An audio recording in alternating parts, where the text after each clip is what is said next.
Okay, good evening.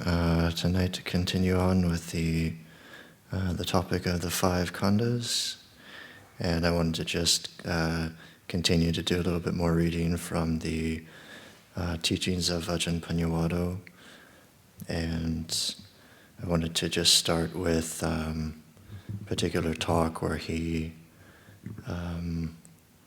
speaks about the five Khandas, but also primarily transcending the five Khandas.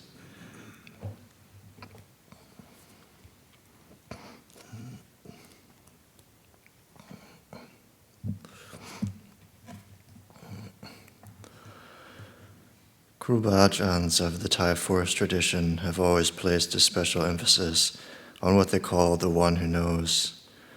In doing so, they make a fundamental distinction between two very different aspects of the mind, the unchanging knower and the fluctuating states of mind that are known.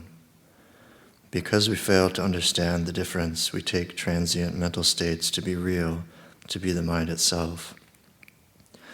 In fact, they're just changing conditions that never remain stable from one moment to the next. The knowing essence of mind, the one who knows, is the only stable reality. Mostly we group all mental functions together and refer to them as mind, but in truth states of mind exist in conjunction with the knowing of them. When we see that distinction clearly, a realization occurs that mental states like good and evil, happiness and suffering, or praise and blame, are conditions separate from the awareness that knows them. The knower occupies a neutral position between dualities like happiness and suffering. One simply knows them. If we can see this clearly, we can put down the whole lot and let them go. The Pali word chitta is often used when referring to the one who knows. The word chitta itself is very difficult to translate. When discussing the nature of the chitta, language has its limitations.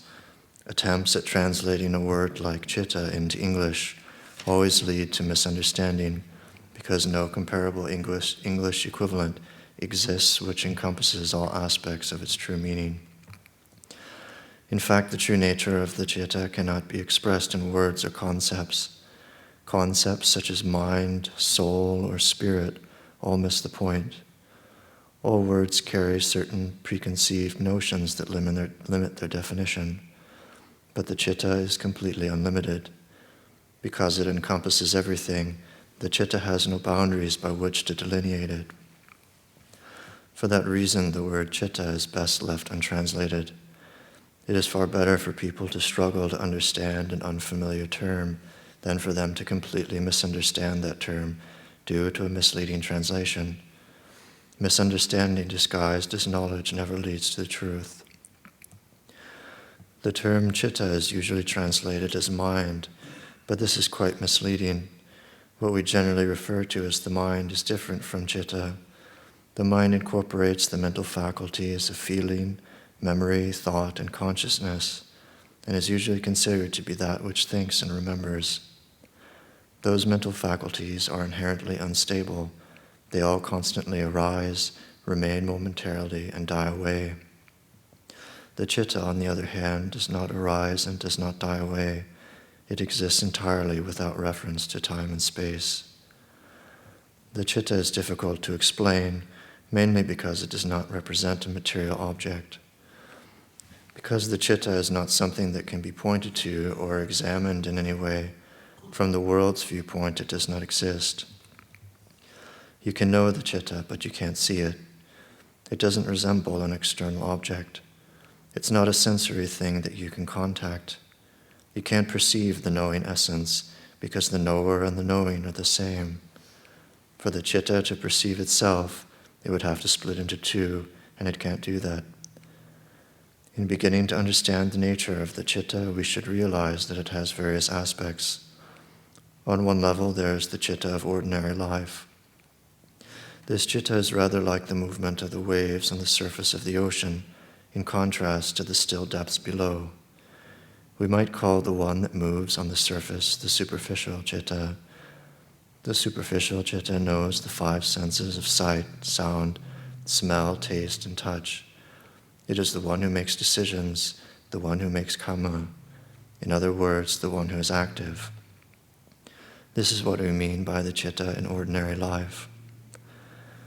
The superficial chitta has qualities and faculties that are changing all the time. It is never without change. When the chitta is associated with the aggregates of body and mind, it is bound up with a world of constant change. The chitta changes because it must change. Because the aggregates are part of the world, they are inherently impermanent, so the chitta cannot remain fixed in that situation. However, the superficial chitta is always grounded in something we call the original chitta, or the primordial chitta. Unlike the ordinary chitta, the original chitta is something which is vast and unfathomable. It is like the depth and breadth of the ocean, as opposed to wave-like sensations rippling on the surface. The waves are not separate from the ocean, but they do not really affect the ocean either.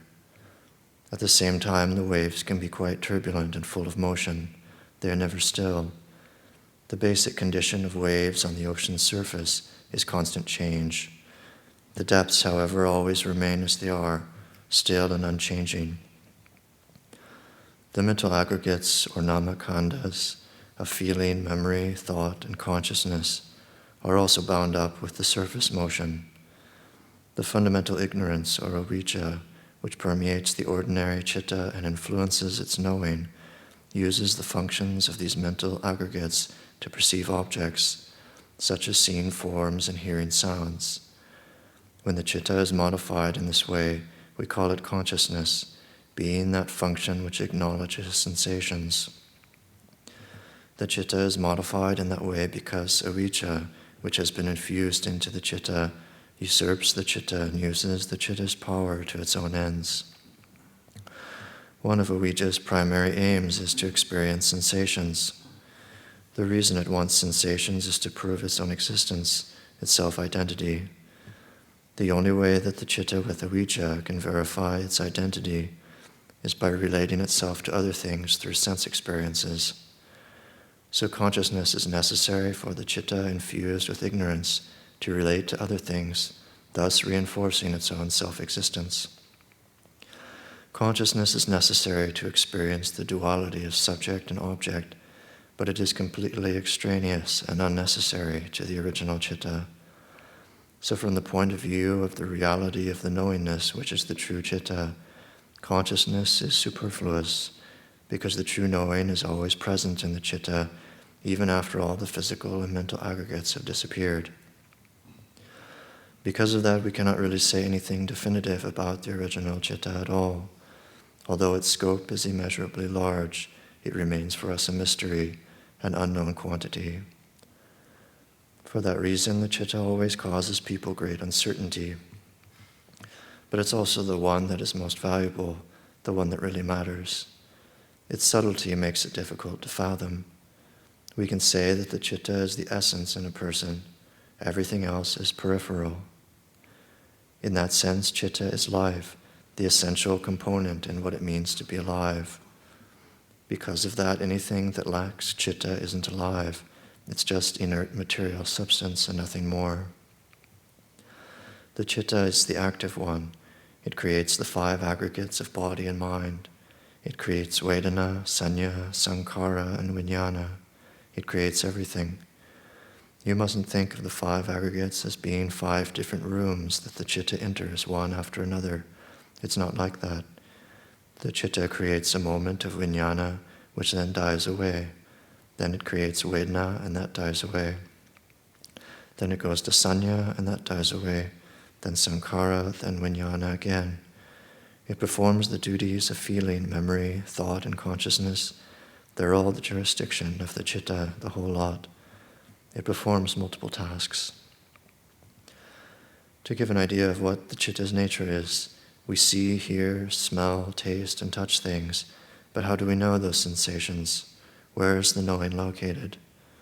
Suppose we see something and we know perfectly well that it is such and such an object, and we know its purpose and so on. There's something in us which knows that sensory input. But when we search for that which knows, we find it very difficult to catch hold of the quality of knowing independent of what is known. Say we know a sensation. The knowing is not the same as the sensation. Knowing is not a sensory experience. Sensation is an object of awareness, something that is known. But the knowing itself is never an object of awareness, rather it's awareness itself. Normally, whatever we experience is perceived through the senses, but we can never experience the chitta in this way because the chitta is actually that which knows all sensations. The chitta is the center, everything else is peripheral. Basically, it is the knowing essence within us. But you should approach the knowing with caution because, although the chitta is the one that knows, it does not always know correctly. That's normally the case when its knowing is contaminated from within by mental defilements such as greed, hatred, and delusion. The chitta still knows, but it knows falsely. What ensue from the wrong view are unwholesome actions of body, speech, and mind. The body and the mind are simply mechanisms. The chitta is the force that controls their behavior. The chitta exercises the powers of intent and volition. That intention, in turn, creates karma. Because the body and the mind cannot act independently of the chitta, only the chitta can be held responsible for karma and its consequences. When the kilesas usurp the chitta's power, they tend to make body and mind act in ways that promote greed, hatred, and delusion. The real power of the chitta is neutral, but the kilesas are biased, so they harness the strength of the chitta for unwholesome purposes. The kilesas want this and want that. All the time they're grasping at something, and they push the chitta about to make body and mind strive to attain those things. In the end, the chitta reaps the consequences of those actions, which is why there's so much pain and suffering. When the chitta, under the influence of the kilesas, wants to go in a certain direction, it makes the body and the mind do its bidding. Body and mind simply follow, carrying out the dictates of the chitta. Because of that, neither body nor mind is really essential. The essential thing is the chitta. But in order to free the chitta of kilesas, we must have both the body and the mind as the mechanisms necessary to see the kilesas in action. The kilesas are located in the chitta, but they express themselves through body and mind. Body and mind are comparable to a computer. The body is the hardware and the mind is the software. The person using them is the chitta. The computer must be there for the person to use it, just as body and mind are needed for the chitta to function in the world. A person can use a computer with good or bad intentions. Either way, the computer simply follows commands. The intentions are found in the person, not in the computer. Similarly, the kilesas are not found in the body or in the mind. The kilesas are located in the chitta. When a person dies, the mental aggregates die along with the body and disappear. But the chitta, the knowing essence of mind, does not die. That means that after death, the kilesas remain with the chitta. They don't disappear, and neither do the results of karma created by the kilesas, nor the tendency for them to arise in the future. Because the kilesas and their consequences are still there, a new birth will take place. Karma is then reactivated in conjunction with the next body and mind. The chitta is the very foundation of samsara. It is the essence of being that wanders from birth to birth. That wandering is governed by karma and its consequences, and it is the chitta that carries the karma from birth to birth. This would seem to imply that the chitta is some kind of entity like a soul. But it is not an entity at all, just as the vastness of space is not an entity.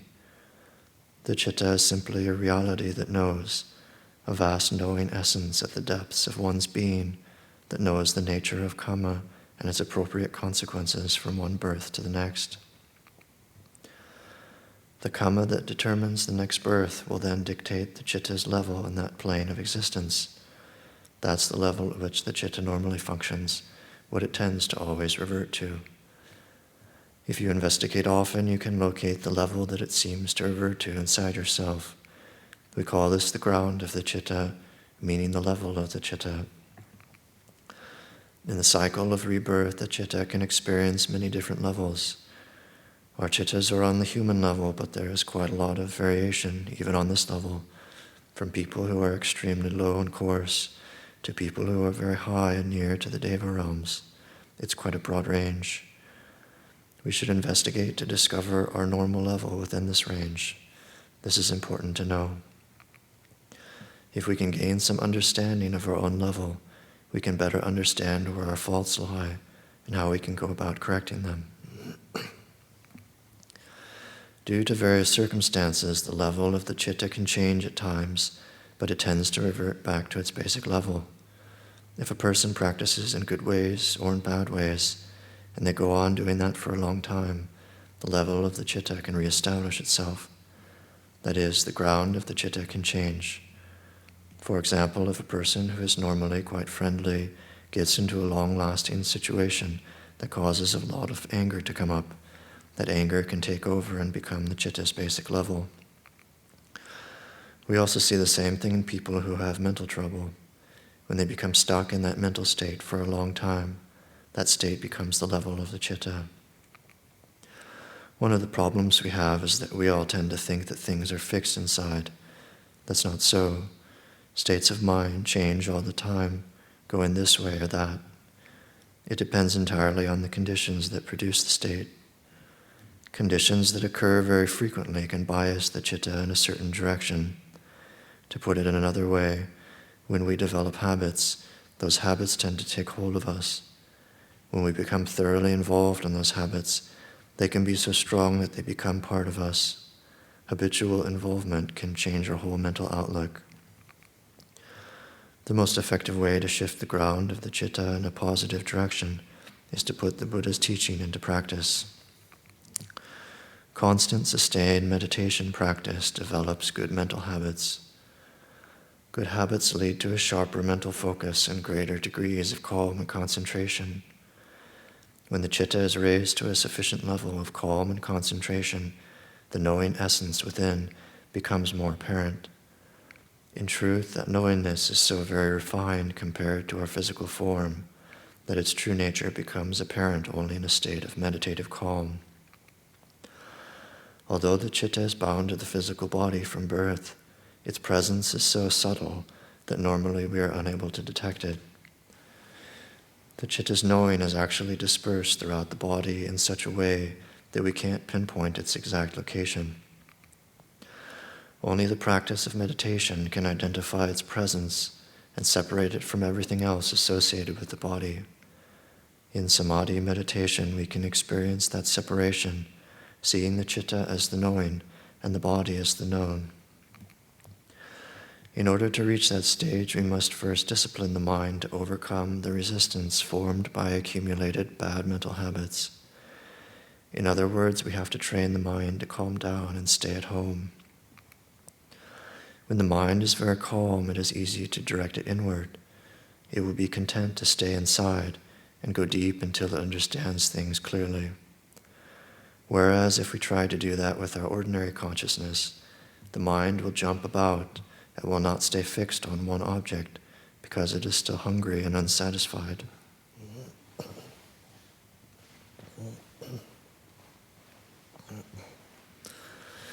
The mind is always hungry and searching for something to satisfy its appetite.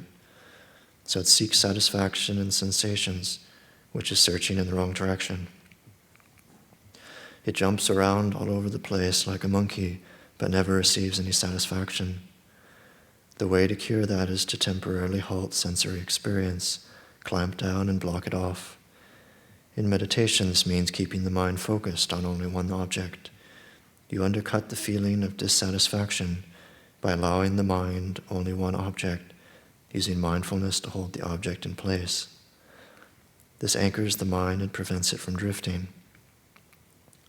Because it can no longer jump about, the restlessness gradually subsides. In the Visuddhimagga, the restless mind is compared to a calf that is taken away from its mother and tied to a post with a rope. At first it brays and jumps about, trying to escape. Because the rope prevents that, it eventually gets used to the situation, calms down, and goes to sleep by the post. When you anchor your mental focus on one object for a long time, the mind will calm down and fill with inner peace. Eventually, you'll get to a point where the chitta is so fully satisfied that it no longer searches for sensations. When that happens, the chitta goes still and quiet. When the chitta becomes still and quiet, because it no longer wants to experience external sensations, you can begin to see its true nature. Seeing that, you realize how rarely the chitta is in harmony with itself. Meditation is a process of going inward. Essentially, this process moves from external to internal, from coarse to subtle. It moves from an emphasis on the body to an emphasis on the mind, from a condition of activity to a condition of stillness. In other words, it involves a movement away from the realm of the known and into the realm of the knowing. Once the mind becomes skilled at achieving calm and concentration, it begins questioning its relationship to the known, the objects of awareness. The body is made up entirely of inert material substance, physical matter that on its own has no awareness. Since physical matter is incapable of knowing itself, what is it that knows the body? Where is that awareness located? Feelings don't know themselves, they are known. What is it that's aware of feelings? Memories, perceptions, and thoughts are objects of awareness. They are known as they arise and cease, but they themselves have no innate awareness. So what knows them? If body, feelings, memories, thoughts, and perceptions are all known, there must be an independent knower that encompasses all aspects of body and mind. There is, of course, but the problem is that ignorance weaves a web of delusion around the knower, distorting the knowing in such a way as to cloud the difference between that which knows and that which is known. In that respect, the phrase, the one who knows, and the word chitta are used by the Thai forest tradition in a way that other Buddhists might find difficult to comprehend. Sometimes this understanding may seem at odds with what we read in the early Buddhist texts. One of the standard formulas found in the suttas states that a full comprehension of the 5 aggregates results in the destruction of greed, hatred, and delusion. This statement represents a simplified view of a very complex experience. The implication is that the 5 aggregates encompasses the entire world of human experience, that nothing, including an independent awareness, exists outside the domain of the 5 aggregates. If nothing exists separately from the 5 khandas, then everything that exists must be included within their domain. That is actually true, but not in the way people normally think. It hinges on what is meant by existence. Change is the essence of existence, and everything in the 5 khandas is constantly changing. Therefore, the 5 khandas are the domain of existence. Without change, there is no existence. On the other hand, changing phenomena are not real, because reality never changes. Thus, the 5 khandas exist, but they are not real. They are not reality because reality is not impermanent. Because it never changes, reality is not known through sensation, and because we can't sense reality, it's not associated with the 5 khandas. However, reality can be known. We know it by being it. We can put it like this: everything in the world is impermanent. Everything is constantly changing. Again, change is the very nature of existence. Without change, there is no existence. Everything that is impermanent is unreal. It never has any time to be real. It's changing all the time. What we have here is a fundamental lack of reality. The chitta, on the other hand, is the exception to the rule. Existing separately from the 5 khandas, the chitta is comparable to the unfathomable vastness of space.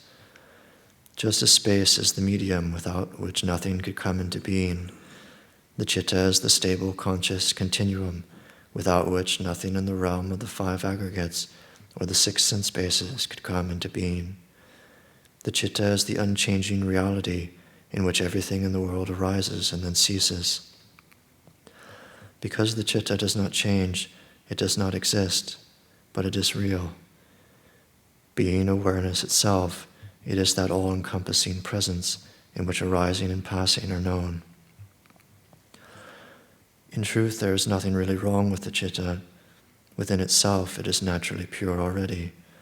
It's the defiling influences infiltrating the chitta which cause it to experience happiness and suffering, gladness and sorrow. But the true nature of the chitta has none of those qualities. Moods like happiness and suffering are not intrinsic to the chitta. They merely deceive the untrained mind, which follows after them until it forgets itself, forgets its true nature. Really speaking, the chitta is already still and unperturbed, just like the ocean.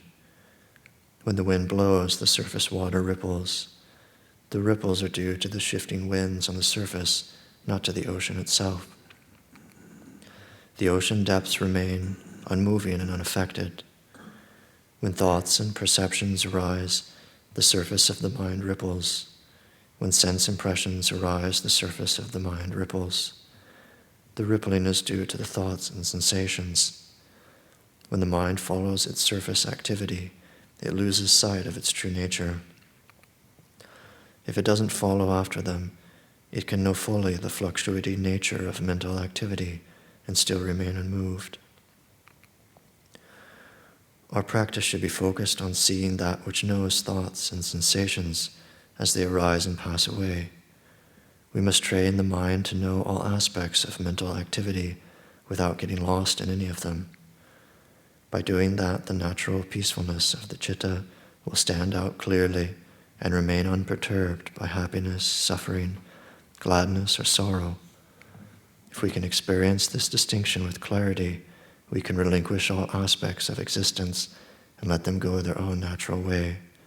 Ultimately, this is the goal of Buddhist practice. Okay, so I just have a little more to read from one of the other teachings in this book that I very much like as well.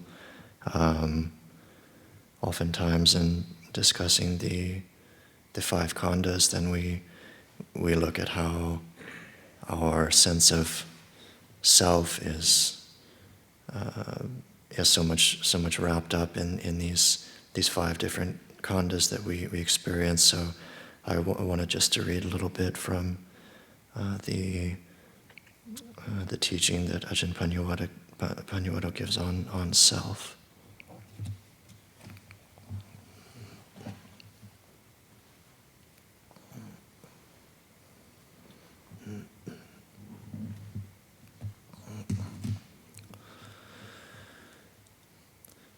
Each of us has a worldview built up inside since we were born, informing us about the nature of things in the world.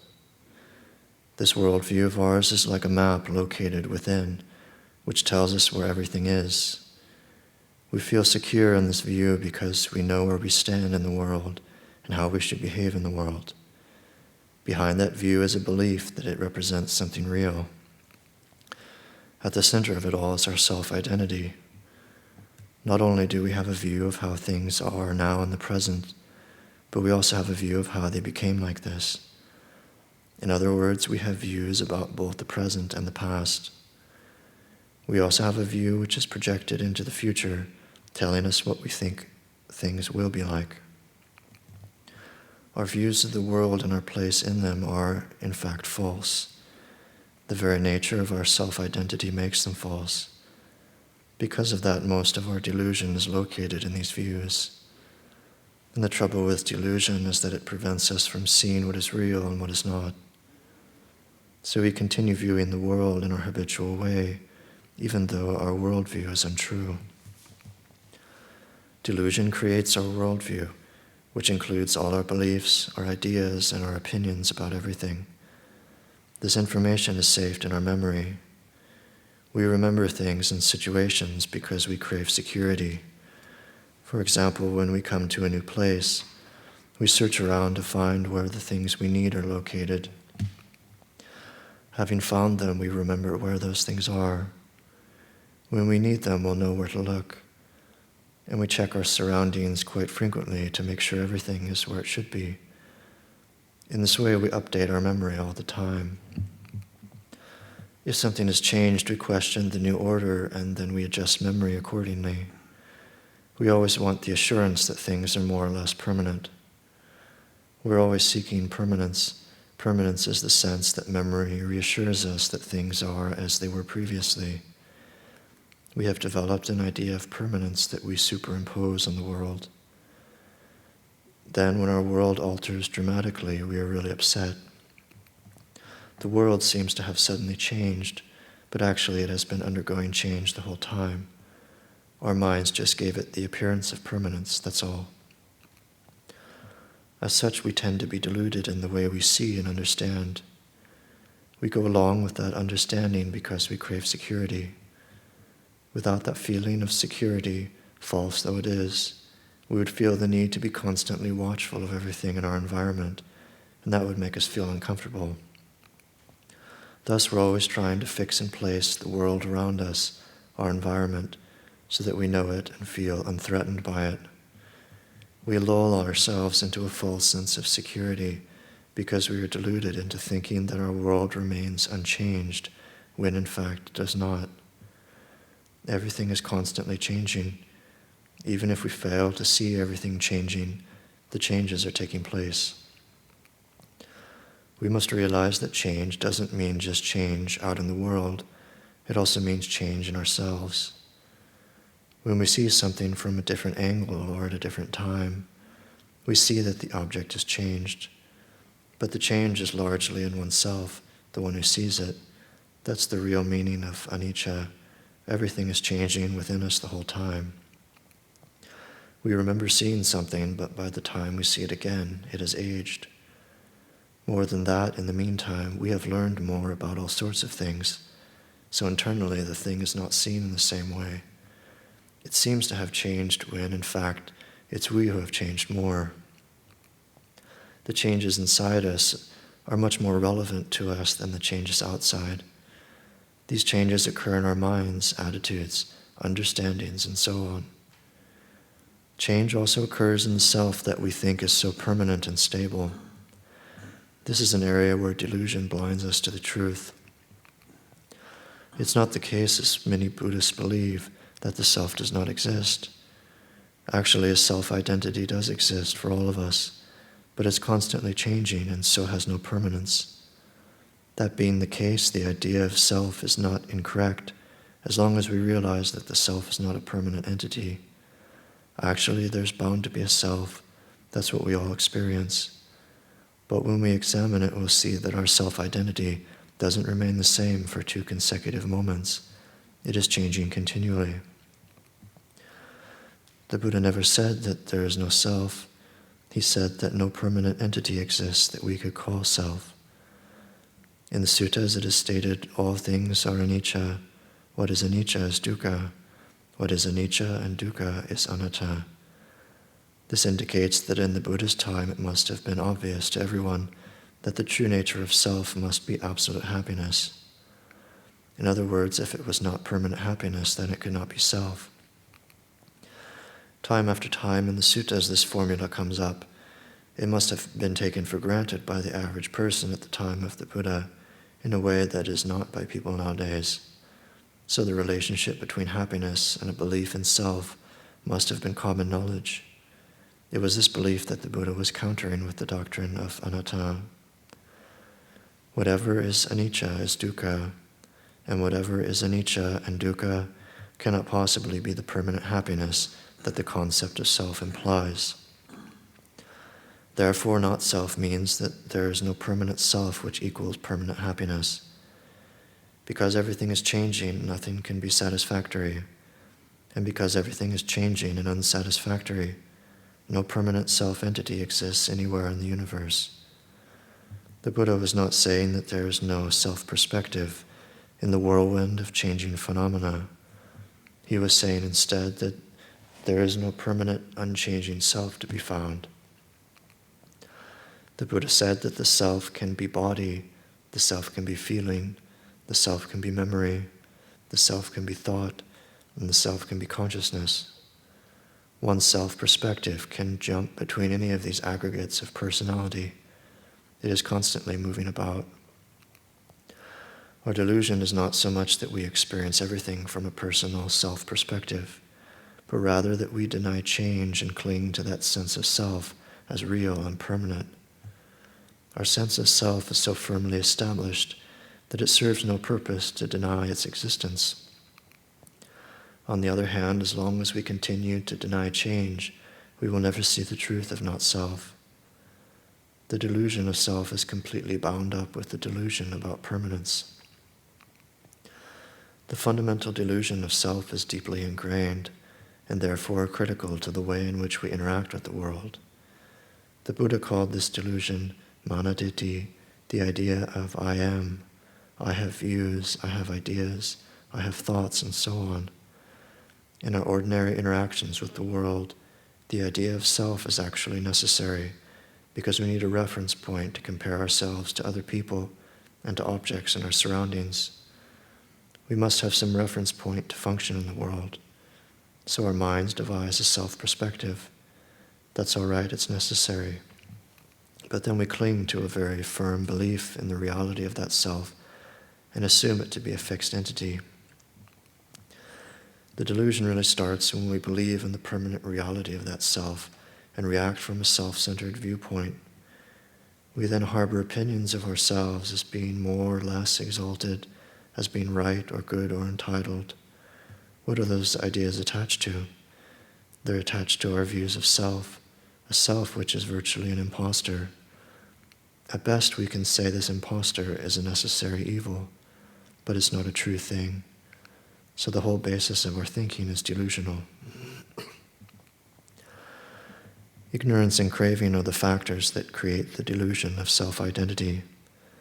They create the delusion that we exist in relationship to something else, meaning a self must exist in relation to what's not self. The kilesas convince us that what matters is the advantage to self, and they do whatever they can to promote a strong self-image. Ultimately, the troubles we experience are all caused by believing in that self. When there is self, there is also that which is not self, and there is the relationship between the two. In the relationship, that which is not self defines self, and that which is self defines not self. The two sides work together. Without not self, the self just disappears. It means nothing. Not self must always be there, always pointing to self, to I am.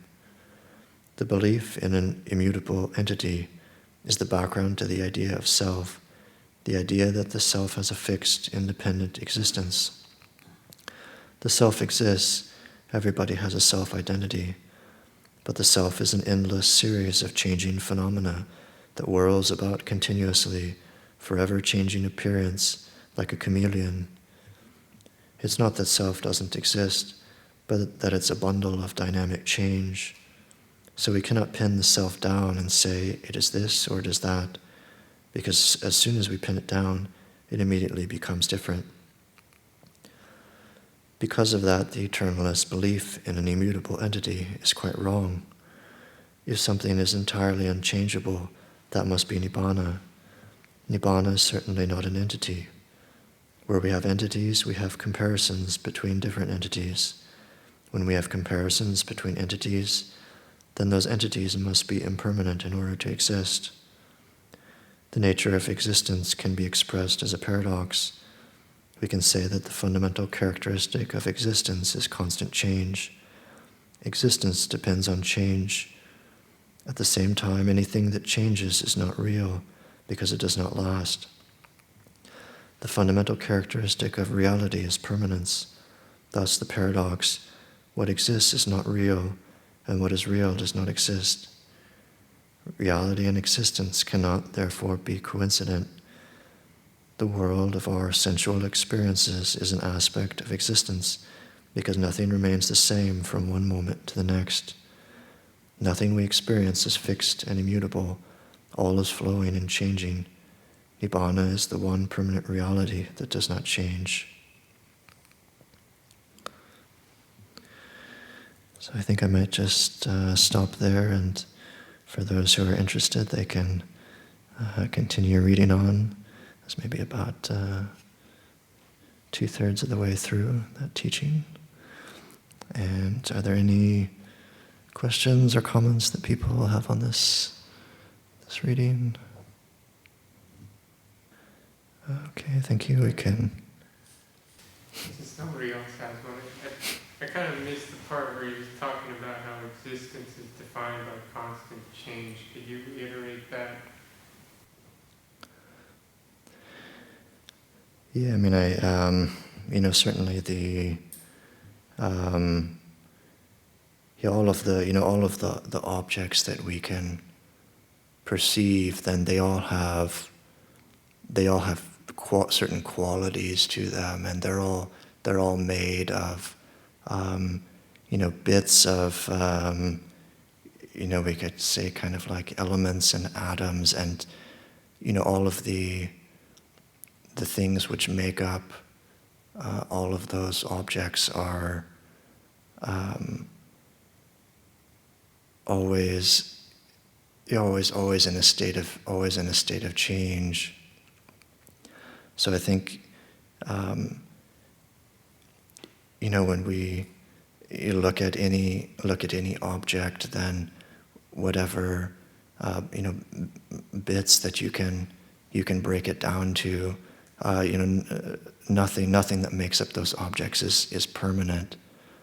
So everything in the world that in the physical world, but also in the mental world, is seen to always be changing.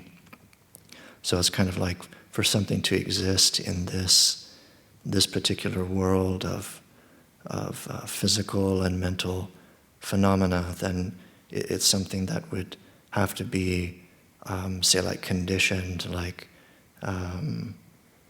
arising because of causes and conditions, and being propped up because of conditions. So those conditions are always changing. So everything that we observe then in the world of what we consider to be existence then is always in a state of change. But if we think of what is reality, in order for something to really be real, we would have to think that it would have to be something that lasts. Because if something is completely impermanent, like a cloud, we could say in a sense it's real because we experience it, but it's not really like ultimately real. Like it doesn't ultimately last, so it's almost kind of like an illusion. So I think that's the kind of the distinction that he's making between like that which is if there is something that's really real, then it can't be changing. I have one more question. Just to tie it back to the previous section, would we say the chitta is anicca or not anicca? Yeah, I think the three characteristics are something which applies to everything in existence. So the five khandas, everything that we can perceive in the world, and the body and mind. But the chitta, or that which he's saying is actually real, is say like something which exists outside of the conventional world. So it would exist outside of those three characteristics. Ajahn, I'm just curious, really quickly, how might some of those teachings compare to the aspect of right view, that there is mother and father? Yeah, I think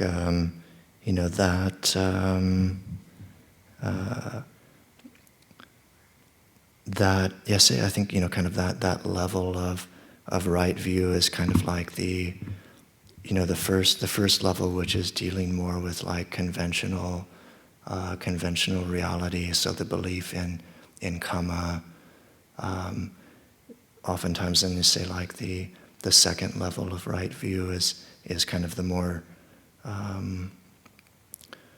transcendent view, or kind of seeing in line with the Four Noble Truths. But that level is kind of like more concerned with the conventional world. So, certainly the belief in karma is certainly a say fundamental part of the Buddha's teaching, and we can say everything in the conditioned world, everything in existence is being affected by is being affected by karma. So that's kind of like on the conventional level, or like the surface of the ocean. That's true, but then if we're talking about on a deeper level, then this practice of transcending the world then is would also be a practice of transcending karma as well. Okay, thank you.